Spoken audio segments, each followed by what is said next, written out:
아니야. 그 다음에 전달하는 스킬이 38%. 그 다음에 마지막 비언어적 요소, 비주얼하는 것이 이제 55%라고 되어 있는데, 잘 지적한 것입니다. 컨텐츠가 확실할 때, 그러한 것이고요. 컨텐츠가 부실하면 다 소용없는 법칙입니다. 메라비안 교수의 메라비안 법칙을 잘 말씀하셨습니다. 오늘 16분이 발표해 주셨는데, 박광래님, 하승욱님, 이현진님의 공통점이 있습니다. 무엇인지 아십니까? 총각이라는 사실입니다. 가장 믿음이 갈 수 있는 총각은 어떤 총각일까요? 박광래님. 가장 믿음이 안 가는 총각은 어떤 총각일까요? 하승욱님. 무늬만 총각인지 모르겠습니다. 아무튼 박광래님이 썩은 정치라는 주제를 하셨는데 이분의 매력은 무엇일까 생각을 해봤을 때 원래 조천에서부터 세종시로 이제 공무원이 되신 거죠. 조천만의 그 컨트리적인 그런 분위기가 저분의 매력이지 않을까. 꾸미지 않고 순박하고 그리고 좀 털털한 듯한 느낌이 저 총각의 매력이 있지 않을까 그런 말 하면서 올해는 꼭 우리나라의 사회적 문제 중에 하나가 저출산인데 출산에 기회 주시기 바랍니다. 그런 의미에서 박광님한테 박수 한번 주십시오. 이분은 행복을 말씀하셨는데 만약에 인상을 찌푸리고 무표정한 표정이거나 아니면 뭐랄까요 그 굉장히 경직된 표정으로 얘기를 했다면 그 말이 안 먹혔을 거예요. 근데 얼굴 표정이 행복해 보였어요. 왜일까요? 살살 웃으면서 미소 지으면서 하셨기 때문에 굉장히 친밀적이고 또 먹힐만 했다 이렇게 생각이 됩니다. 좋은 말씀 해주셨습니다. 관계, 좋은 관계, 적당히 땀 흘리며 운동하는 것, 그 다음에 마음의 고요한 상태를 유지하는 것, 그 다음에 행복의 조합 선물센터 여행을 하는 것인데 캐나비안 잘 마셨어요. 축하드립니다. 홍종님도 주말에 캠핑 자주 떠나시거든요. 가족과 함께. 홍종윤님 역시 아시죠? 만 2년 동안 갈고 닦은 기량이 눈에 보이잖아요. 왠지 설득을 당했어요. 마지막에 헌혈하라는 메시지를 가기 위해서 아주 논리적으로 전개를 해나갔습니다. 동의하시죠? 네. 주입식 교육의 피해자들이 여기 함께 하십니다. 그리고 그 피해자가 있으면 누가 있나요? 수혜자가 있죠? 저는 수혜자. 아주 참 좋게 말씀하셨고, 또 큐카드를 가지고, 지금 들고 있는 게 큐카드거든요. 네. TV 방송할 때 보면 MC들이 딱 들고 하는 거 있죠? 예쁘게 그림도 그려져 있고, 이거 가지고 가면 보험을 드는 바가 진배가 없는 거예요. 원고식으로 쓰지 않고 키워드만 이렇게 가지치기 해가지고 딱 보고하면요. 아주 완벽하게 스피치를 풀어갈 수 있게 되는 것입니다. 큐카드 준비하시고 하는 습관이 길들어져요. 남사스럽게 카드를 보고 한다고요? 예, 신뢰감이 일단 가고요. 본인도 믿음이 가고요. 그래서 듣는 사람이나 말하는 사람이나 유익합니다. 요즘은 보고해야 됩니다. 그래야 훨씬 더 신뢰감이 갑니다. 그냥 털털하게 올라오면 역시 짜임새 없는 스피치를 할 수밖에 없어요. 그리고 실망감을 주게 되는 것입니다. 여기 계신 분들한테 실망감을 주면 본인은 더 자학하게 됩니다. 여기 나오셔서 자신감을 얻기 위해서 오셨잖아요. 뭔가 발전되는 모습을 볼 때 엔조이, 즐거움을 함께 할 수 있게 되는데 올 때마다 잘 안 돼요. 그러면 스트레스 엄청 받습니다. 여기 가야 돼 말아야 돼. 고민하다가 끌려오듯이 오시지 마세요. 여기 즐기는 마음으로 오시기 바랍니다. 자, 준비하면 즐길 수 있는 날. 시작. 준비하면 즐길 수 있는 날. 네, 그렇습니다. 준비하면 즐길 수 있게 되는 것입니다. 배근영님도 역시 보고했지만 여유가 있었어요. 왜요? 네, 아이 컨택도 하고요. 제수도 간간히 쓰니까 왠지 뭐랄까 좀 준비되어 있는 듯한 느낌 그리고 세련된 느낌을 갖게 하는 거예요. 그러니까 꽂고 있어서 하는 것보다는 손을 쓰시면서 하시면 좋겠고요. 거기에다가 물까지 숙이면 막 열정까지 토해낼 수 있게 되는 것입니다. 그래서 온몸으로 제출 사용해서 하셨으면 좋겠습니다. 이현진님 캠핑 카라반 구입하시는 거를 경험담을 말씀하셔서 막 질문이 세대어 있습니다. 질문이 많은 분이 있어요. 그 주제를 잘 선정했기 때문입니다. 노래방에 가면 선곡을 잘해야 노래를 잘할 수 있듯이 주제를 잘 선정하셔야 돼요. 이슈가 될 만한 거, 관심을 가질 만한 거. 어떤 분은 가끔 오셔가지고 자기 직업에 관해서 얘기해요.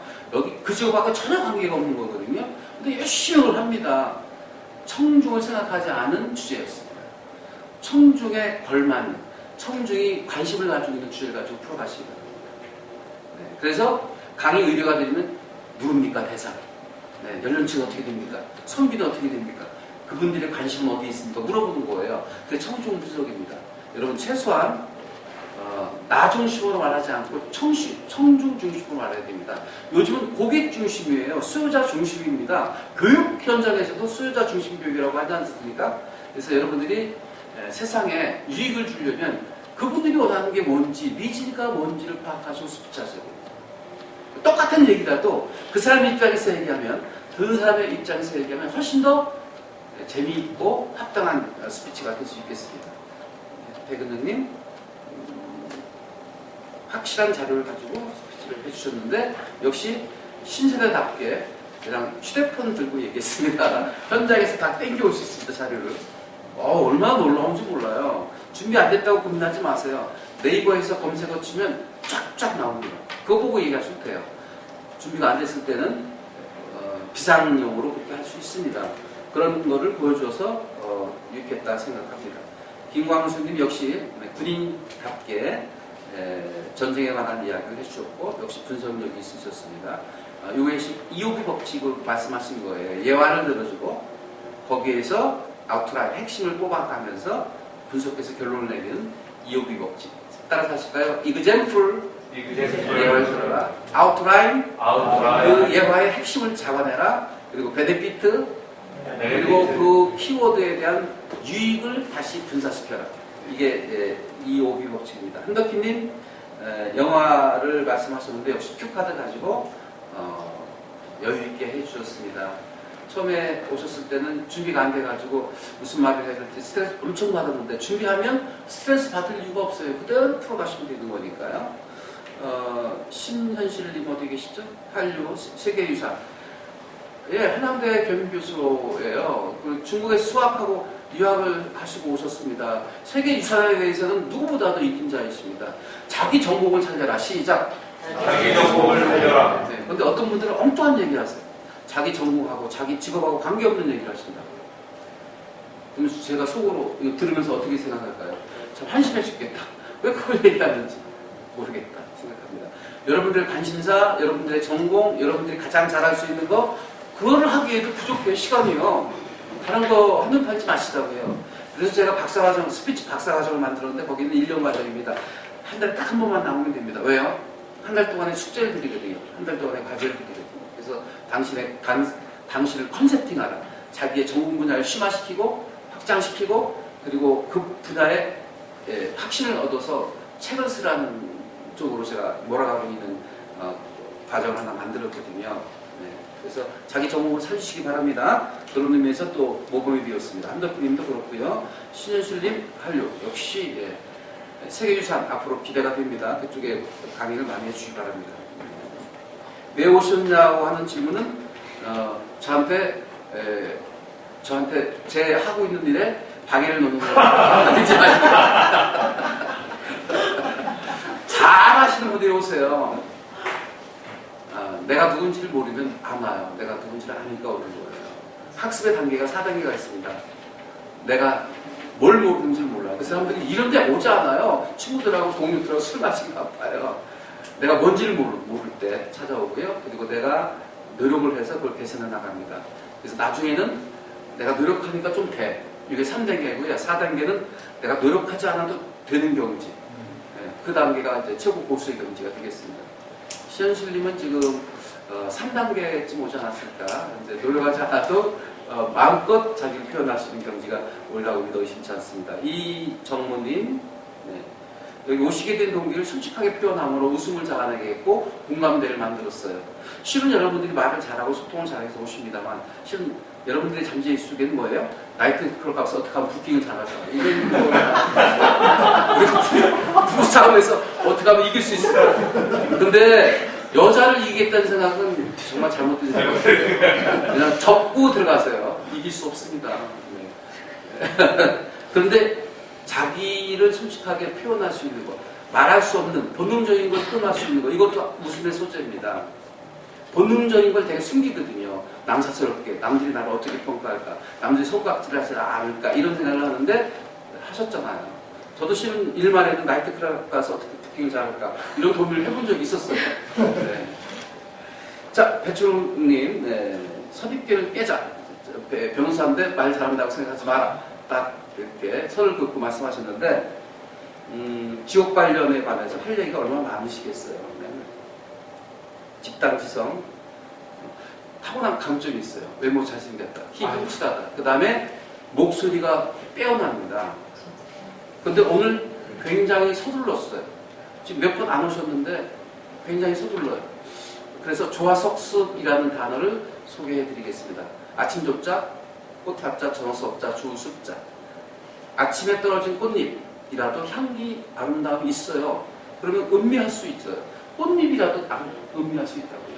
저는 가장 아름다운 꽃이 언제인 줄 아세요? 벚꽃이 질 무렵. 가양 체육공원 뒤편으로 해서 대청댐 쪽으로 이 조그만 길이 있는데 그 길 따라가다 보면요, 막 꽃눈이 내려요. 그때 자연에 대한 신비함, 와, 감탄사가 저도 나와요. 정말 아름답다. 피어있는 꽃보다 떨어지는 꽃이 저는 더 아름답더라고요. 여러분, 조화석습 하십시오. 네, 서둘러서 되는 거 아무것도 없어요. 한 템포 늦추면 지혜가 새록새록 샘솟게 되는 것이고, 그리고 공감대가 만들어지고, 뜸을 들여야 맛이 있어요. 뜸을 들이시기 바랍니다. 절대 서두르지 마세요. 고수는 뜸을 들입니다. 상대방이 말할 수 있도록 말할 기회를 줍니다. 그리고 핵심을 찔러 말합니다. 이게 고수잖아요.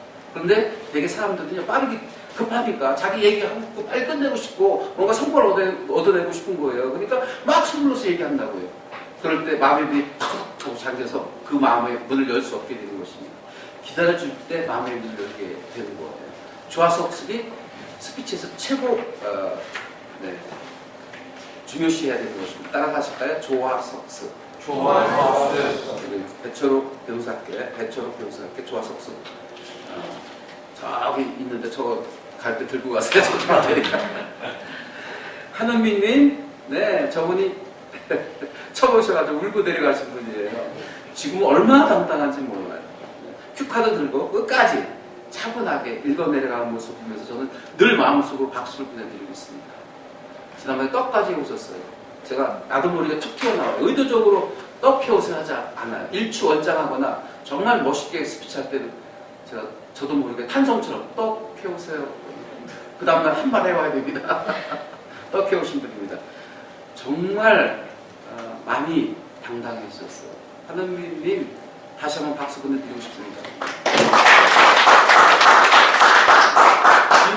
김윤님, 그 중구 치매 안전센터에 근무하고 계시는데 치매에 대해서 이렇게 관심 가지는 줄 몰랐어요. 하수목 총각까지 치매에 대한 관심이 가지고 저도 치매에 대한 약이 좋은 약이 있다고, 뇌에 좋은 약이 있다고 해서 관심이 있습니다. 네, 좋은 일 하고 계시고 정말 복된 일 하고 계신 직업을 갖고 계셔서 축하드립니다. 네, 기대가 됩니다. 발전하니까 믿어 의심치 않습니다. 강수영님, 참 용기가 참 대단하다 생각을 해요. 책도 안 받았죠. 읽어보지도 않았죠. 그리고 지난번에도 한 번 하셨는데 비슷한 거예요. 눈 감으세요 하면서 효과가 얼마나 있을까라는 기대를 해보신 적 있습니까? 자, 따라합니다. 절대 부정적인 말을 쓰지 맙시다. 시작. 절대 부정적인 말을 쓰지 맙시다. 이 이야기 특효가 있습니다. 여러분 집중하셔야 됩니다. 제 말 믿고 사용해보시면 정말 대박납니다. 이렇게 해도 믿을까 말까인데 이거 특효, 약효도 없고요. 준비도 안 해하고 저도 뭐 써보지도 않았는데 효과도 없을 것 같아요. 이렇게 힘 다 빼놓고 얘기하시는 분입니다. 강우석 특허청에 근무하시는데요. 참 용기가 정말 대단하다 생각합니다. 저 용기에 대해서 박수 한번 보내주시죠. 조금만 더 준비해 오시면 정말 좋은 스피치 해주시가 믿어 의심치 않습니다. 박영숙님 어디 가셨어요? 저분도 솔직해. 그래서 강사라우서에 충분한 자격이 있습니다. 솔직함이 무기입니다. 그런데 솔직하게 자기를 표현할 수 있어서 소기의 목적을 달성하려 리더십자 했습니다. 메리츠 화자의 사내에서 강사뿐만 아니라 이제 밖으로 나와서 강의할 수 있는 그런 거를 타고났어요. 솔직해야 됩니다. 하수훈 전문님 이분은 이제 스피치를 즐길 줄 알아요. 전문님 스피치를 즐길 줄 알아요. 자기는 뭐 위협하다고 하는데 즐길 줄 알면 되는 것입니다. 이 교육이 즐겁다라고 생각하시면서 오시면 일치월장 계속 나라의 발전하여 리더십자 했습니다. 하수호님은 애초에 제가 기대치 않아요. 근데 저분은 타고난 게 있어요. 뛸 수 있어요. 왜? 형식과 틀과 어떤 기본적인 어떤 선을 무너뜨릴 수 있는 용기를 가지고 있어요. 그래서 재밌어요. 거기다가 본능적인 것까지도 자극을 할 줄 아는 그런 동물적인 감각까지. 저분이 한 가지 안다고 온 것은 1년에 정말 3번밖에 안 나오신다는 거. 5년 동안에 안 나왔어요. 그래서 자주 뵀으면 좋겠다 생각합니다. 제가 어떤 기준으로 피드백 해드렸나요? 부정적으로 피드백 해드렸나요? 아닙니다. 긍정적으로 피드백 해드렸습니다. 제가 이달 말에 긍정어법이라는 책이 나옵니다. 긍정적 관점으로 자기 삶을 긍정화시키고 그리고 나가서 긍정적 삶의 자세로 생활을 누리시고 더 나가서 긍정화법을 사용하시면 여러분들의 인생은 더욱더 아름다워질 것이고 세상에 좋은 영향력을 미치는 그런 가치 있는 리더가 되다 리더십을 찾으면서 여기서 강의 줄이겠습니다. 고맙습니다.